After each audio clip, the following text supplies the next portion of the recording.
Welcome to Turning Base, the podcast that charts a course through the fast-changing world of aviation digital marketing.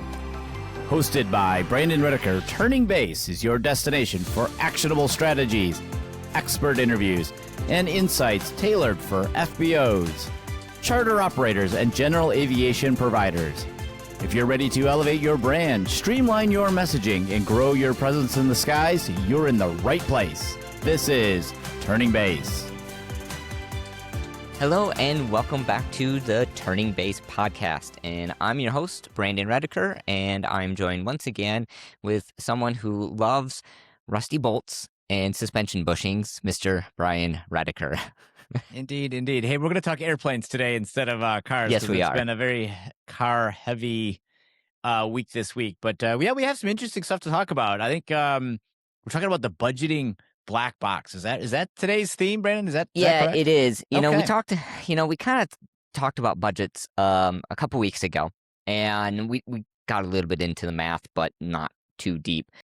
But then a couple people kind of asked us, like, hey, you guys talked about the budget, and you talked about building this system of leads and follow-up and conversion and building this machine and building infrastructure, but like, how do I know actually, like, what kind of budget? Like, what actually should I put towards this this infrastructure? Like, you go, if you want to build a hangar, right? You go to your architect and you get that information. They give you some budget numbers, and you kind of work through that way.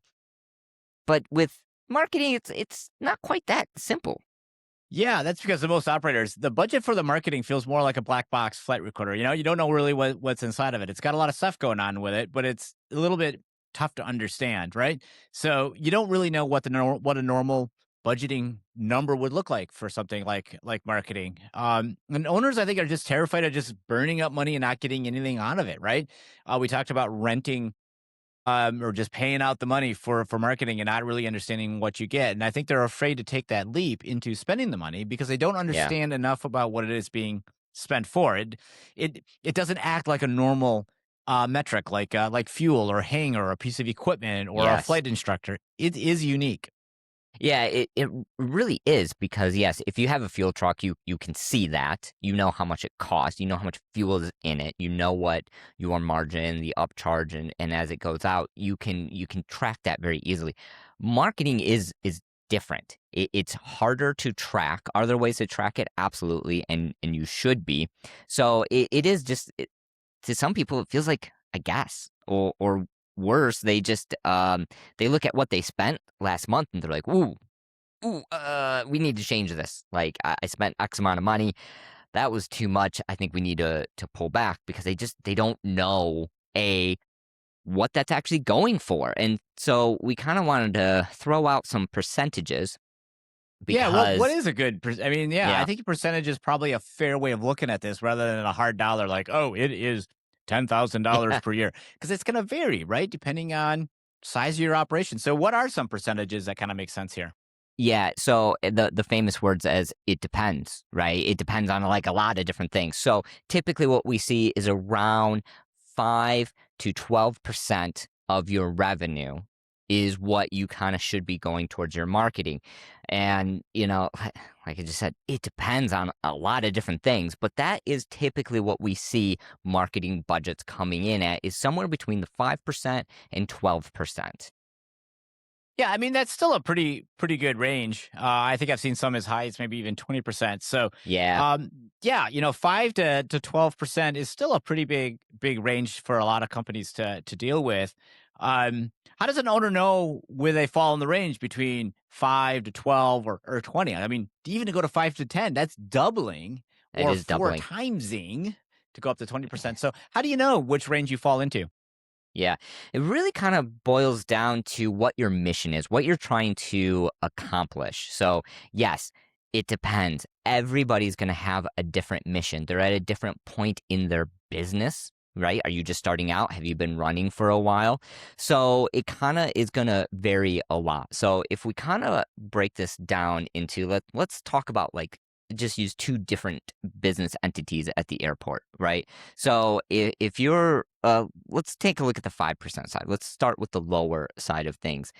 You're an established FBO. You've been around for a while and you have a constant flow of traffic coming in, transient. People know who you are and you have a very healthy bottom line already. So you might be closer to that 5% line where you're just trying to maintain, right? You're not growing. You're just trying to maintain. You got a good amount of business coming in.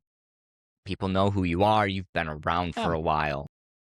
I think that's an important point is sometimes, you're not trying to conquer the world. And I think it's too easy for people to get kind of too greedy, Yeah, but also you yeah. don't want to be complacent either. But there are times which for your particular operation, it makes sense to kind of maintain. And if maintaining works for your operation, for your staffing level, I mean, if you grow too big, you're going to start to have to add more and Oh, more and yeah. more and more people. But the 5% is probably great if you are looking to that just maintain keeping your hangars full, keeping people coming and going for fuel, for landing, just day-to-day operations. If that works for you, plan the 5%. Exactly, and 5% may be perfect for you, and that's what we kinda call the maintenance mode, where you're just maintaining, and if that's where your business is at, then that's fantastic. If you can get it down to there and spend the money on other things, hey, there's nothing wrong with that. If that's where your business is at, we're not going wild. We're not going risky expansion. We're gonna try to expand. Maybe add like, hey, there's another airport. Maybe we can add a satellite site to a different place. That would take a huge amount of infrastructure, both physically and marketing, to go to a second location. And you're like, you know what? That's not for me. I'm good where I'm at. Let's just keep it here. But you do still need to have something going on to let people know who you are. You need to at least maintain, because if you went down to zero, well, you're going to start to shrink, right? Yeah, Because you'll people see are just that not going to actually know. happening. You'll see it in less fuel. Fuel sales will go down. Your hangars are going to become empty. People are going to go to other places. You don't want to go to zero. So if that's the 5% world, so what if you wanted to grow? Let's say you wanted to go more towards that 12%. What does that look like at the airport?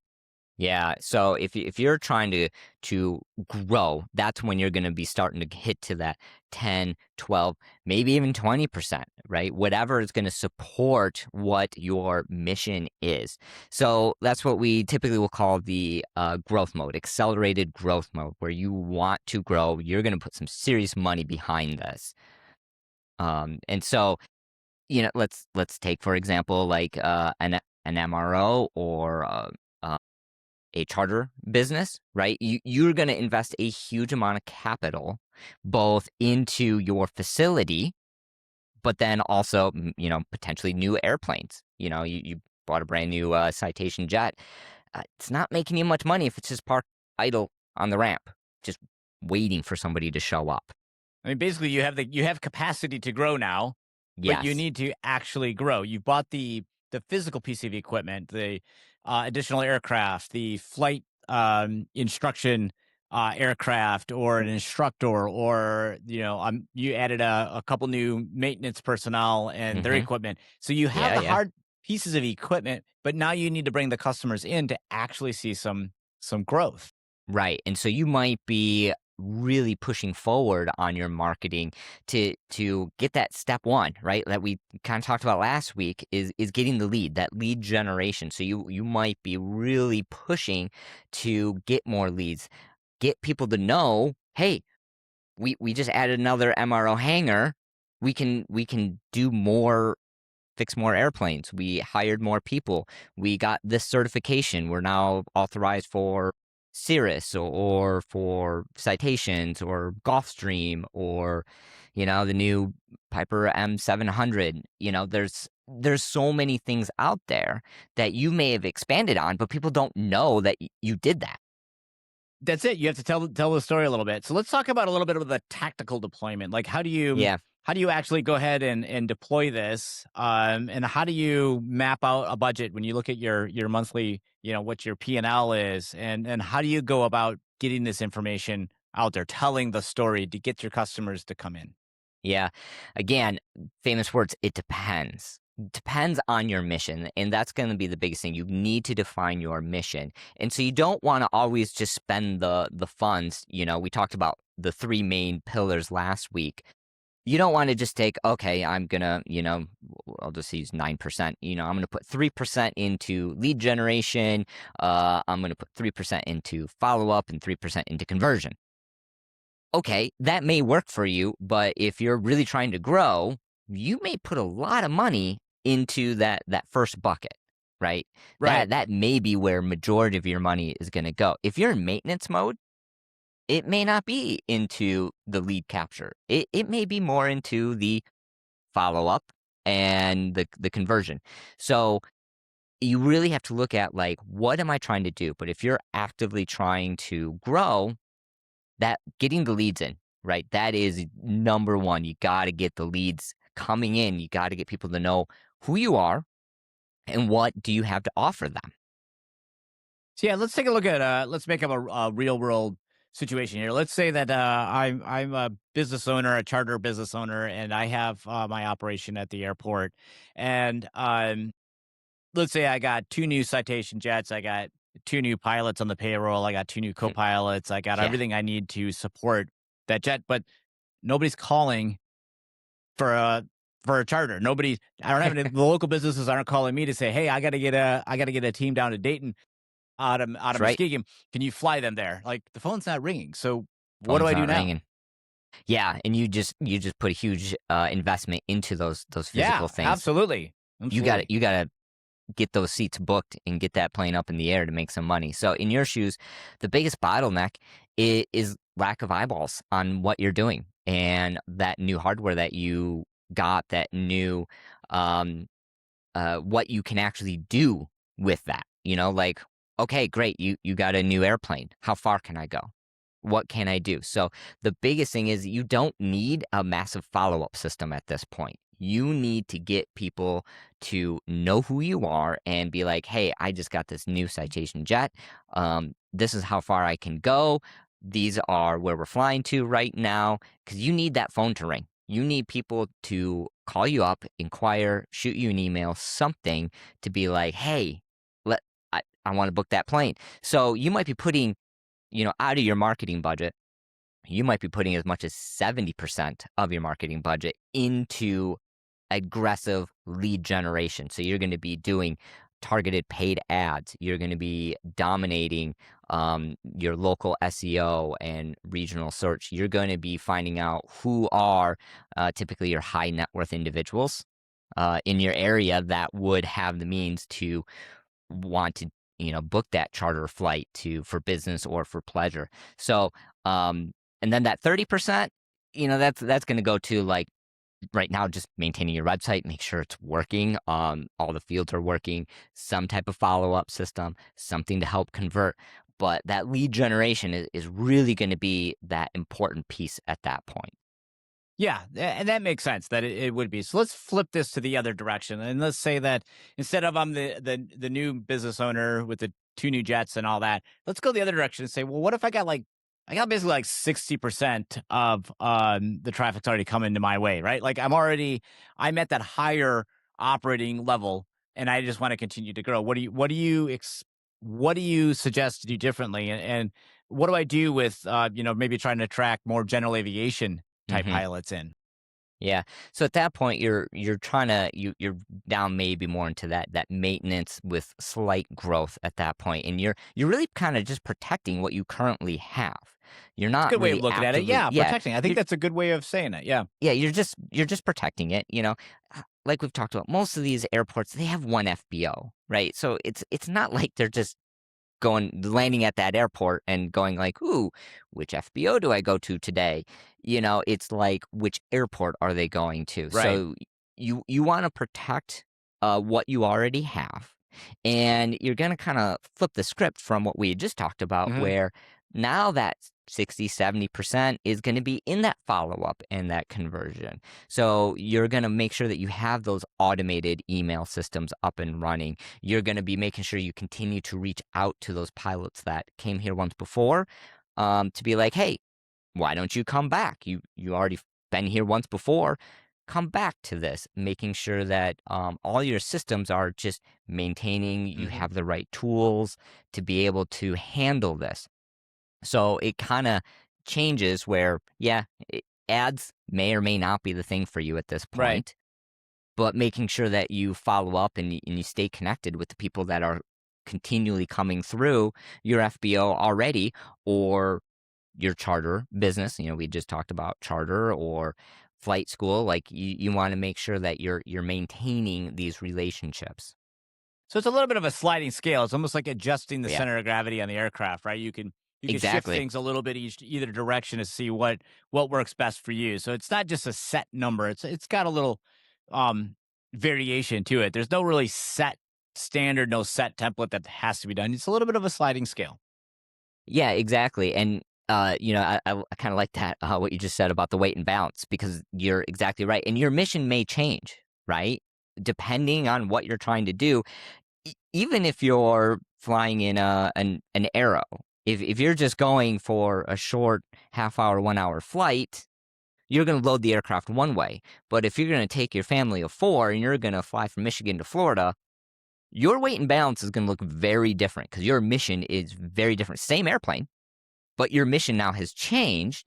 And therefore, you're like, well, I got four people, I got baggage. So we're going to do multiple short hops, because fuel has a lot of weight to it. We need to stay within our weight and balance limits.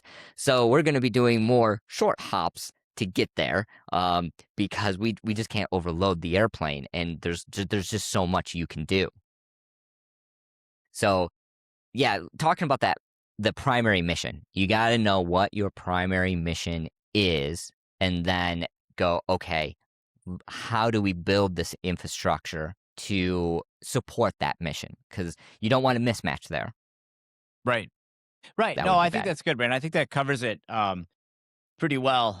It's not a set number. It's not a No. set formula. It's a little bit of a sliding scale, a little bit of adjustment based on what you are trying to do, what your mission really is. Where are you trying to maintain? Are you trying to grow? So let's move on from that. Let's transition over to the news a little bit because I Yeah. think we've got some pretty relevant articles Yeah. dropping. That have dropped over the wire in the last couple weeks here, and it has to do with this same theme of Does. the operational cost and airspace changes. So, what's the first one on your radar there, Brandon? Yeah. So this one is kind of an interesting article, and it's been in the news a little bit. And we talked about a similar topic just a couple of weeks ago. So Falcon Field in Mesa, Arizona, the FAA is asking to delay a new landing fee program. And this is kind of interesting because in Florida, they actually banned the use of ADSB Hmm. information to charge landing fees. Well, here they want to do that, and this is what was interesting, is that they are looking to use the ADSB tracking data to slap a $20 plus, there was, depending on the category, $20 charge for each landing, and touch and goes Count as a do landing. count. So Yes. basically, you just have to come in so that you're maybe just a few inches off the ground with the tires, and then not Don't actually touch touch. ground. So then you don't have to get paid. Or launch your Yeah. ADSB is a little bit different in the aircraft, so that it doesn't show that you actually touched down. Exactly, exactly. So, at $20 at first, you're just like, whatever, no big deal. But then, like, if you start thinking Well, about that, like, yeah. you're 5 up touch and doing goes. It's a hundred 5 touch. bucks. If you're That's a an student pilot, that's like whole, almost a training session to do touch and yeah, goes. And the scary thing, what I don't like about this is that it could actually deter pilots from doing touch and yes, goes. It deters pilots from a really important piece of flight instruction and staying proficient and practice and things like that. It's punishing people for practicing one of the more critical things of the entire flight. yeah. Yeah, I don't really like that. No, no. No, I mean, not a the fan. takeoff is optional, landing is required, and Yes, that and, is true. and That so is you're actually a correct statement. yes, and so Reusing the airplane is preferred. using yes, and any good landing you can walk away from is a good landing. Um, but the problem is you hit it. Like now pilots are going to be thinking like, ooh, I was going to do 5 touch and goes. Can I get by with 2? So they're going to lose some of that proficiency. So did you check the box per the regulations? Like, oh, I need to do so many night landings to say proficient at night. That you check that box. But are you actually proficient? Are you actually a safe pilot? And now Right. pilots are going to start to question, um, how much money do I want to spend on this right now? Right, because you may be shooting an approach and you say, you know what, I think I could do that a little bit better or a little bit smoother, or I could flare a little Hmm. bit differently. Like, I didn't like how that one felt, or I didn't like how it went. And you're thinking, oh man, it's another $20 to do it again. I'll just screw it. I'm heading out. No, I'd prefer that you took that opportunity and says, you know what, I know I can do a little bit better. I can be a little bit smoother, or I can Yeah, do this a little differently. I'm just going to keep practicing till I get the rhythm, I get the feel, and I say, yeah, that's exactly what I wanted. And if you're charging me every time I do that, uh, yeah. I might think twice. You might think twice about doing that, and then I gotta. If you're just flying there as a transient, $20, okay, it's Right. not huge. It's not. It may or may not decide if you're going to actually land there or not. Most likely, it's not going to make a big difference. But I think flight schools and flight training, this is huge because now flight schools are put into a really bad position because they're like, I got to pass that on. I can't absorb that cost. Right. Oh, absolutely. Yeah, nor I mean, really, they You shouldn't shouldn't. be. They shouldn't. So you really got to start figuring in like, oh man, I got to go to all these student pilots and tell them this is where it's going. So I'm glad that the FAA stepped in and says, hey, wait a minute here. Let's talk this through. Yeah. Um, and in the article, it's was on AOPA, and so they're also involved too with this, trying to advocate for pilots and the airport to be like, look, we need to talk about this because there's a lot of things that this could impact. Let's review this before we just implement it. Now, the city did approve this. However, that was the city. Now we have the FAA involved. Yeah. And I'm here to tell you, cities rarely have interest in airports. Yeah, which is That's really a whole other sad. topic for another day. But man, I Yes. don't think I have lived a day on this earth in which the city doesn't want to do something other than the airport than have an airport, Yeah. which is too bad. But that's a whole other topic for That discussion. is. So Yeah. it's good Florida is doing it one way. Yes. Hopefully, we can get Arizona to change as well. So very much on the opposite ends of the spectrum there in terms It is. of what they're doing. So Yeah, and when I read that article, I was just like, wow, we need to talk about this because we did just talk about Florida, and they're making one ruling, and then you have this one. So this is a current battle that's going on right yeah, now. and very inconsistent between the different places. If you're doing cross country trips, you better know about this. Like you Yeah, may totally change your flight plan if you find out like this airport's going to charge you for that or that airport's going to have that. So it's important for you to do that research up ahead, but they do need to get some sort of consistency across the board. So, yeah, um, exactly, yeah, I think you, exactly. you had some other FAA news regarding drone Yeah, TFRs, temporary y- flight restrictions. So let's pivot into that, shall we? yeah. So this was another interesting thing talking about the FAA. So World Cup, the World Cup is coming. What's I not World Cup? Is World it a Cup. Yeah, it's this thing that they play in the world. Oh, I thought it's when you put an imported beer in a cup. Yes, yeah. I, Man, I That'd got be my good. World Cup all wrong. Yeah, So I carry like on. So that. I I guess the like World that. Cup is happening for those Yes, that the World are Cup into is that. happening in the United States, and so it's happening at multiple cities all over the United States. Lots of games. I'm going to be honest. I don't follow it. I don't know all the things going on. I couldn't even tell you all the cities that this is going on. But two I can things tell you that the cities that have it going on because I have gone there and there's a rental car shortage. How about that? Seriously, that is yes. actually the only reason I know. So Well, Dallas, I'm looking at you because whenever they're doing setup, all the rental cars are booked. valid point. Very So valid point. plan Yeah, ahead, folks. Plan ahead. plan ahead. Yeah, and so drones, right? There's a lot of people are flying drones, and so what the FAA has done is actually issued a ton of TFRs, temporary flight restrictions, covering stadiums, team hotels, training grounds, all of these things that are supporting the World Cup. So be careful. Pay attention to the local area and where you're at. So don't just go fly your drone around without checking maps, even if it's just your personal, your little one that you bought. Yeah, and a Because good big thing to know, fines. your drones aren't always a four-rotored quadcopter camera-looking Yes. thing. Yes. Drones in the eyes of the FAA can be any remote control aircraft. It's actually a A good UAV. point. Is a drone is technically a UAV, which is unmanned aerial vehicle. And so Yes. that includes RC pilots for helicopters and RC airplanes as well. So if you are in one of those Good TFRs, make point. sure you're Good point. aware of that as well, to make sure that you don't want to have anyone getting any trouble on this. Security is going to be very tight Yeah. in these zones, and so.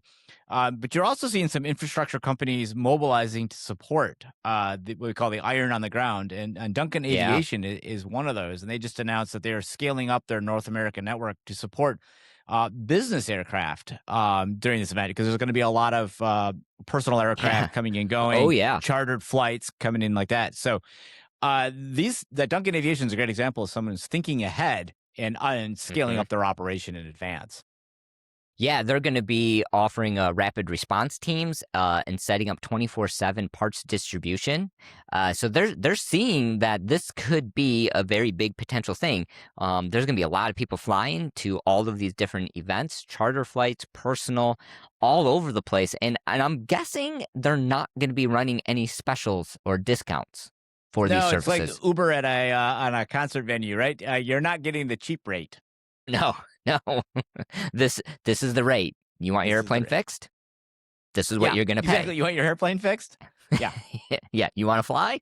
Here's the rate. So, Don't yeah, like it? it's Well, good that they saw an opportunity there, and yeah, they they're did. taking advantage of it appropriately. So, yeah, Yeah, let's why don't we go ahead and why don't we wrap up today's the episode here?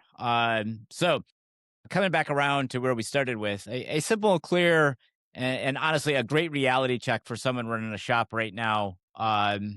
What is that, Brandon? What does that look like? Coming all the way back to the beginning here.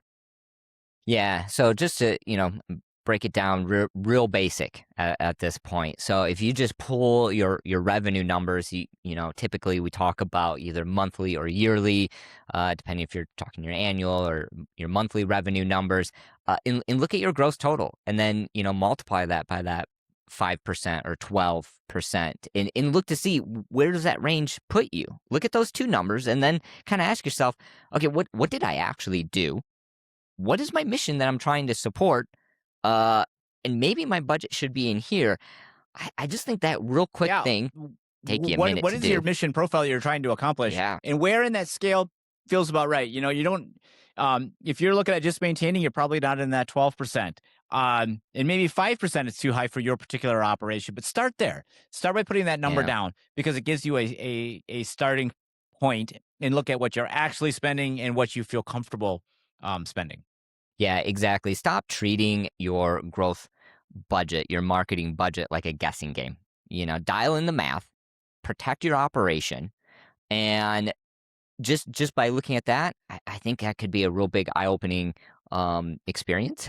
Yeah, Hopefully absolutely. it It's a good doesn't shock exercise. anybody, but I think Right. it'd be a good exercise, yeah, just to do and take a look at it. So I think start there. And I think it could really help you as to understanding where you need to go next. Yeah, absolutely. So, and speaking of where to go next, why don't you catch us on the next episode? Because I think it's time to wrap up this one. So we'll catch you It guys is. next time. We'll catch you guys next time. Thanks for All listening. right. Bye. Bye. Thanks for flying with us on Turning Base. If you found value in today's episode, make sure to subscribe, leave a review, and share it with your team. Want more tips and tools for marketing your aviation business? Visit us at readymarketing.net. Until next time, keep your wings level, your message clear, and your altitude high.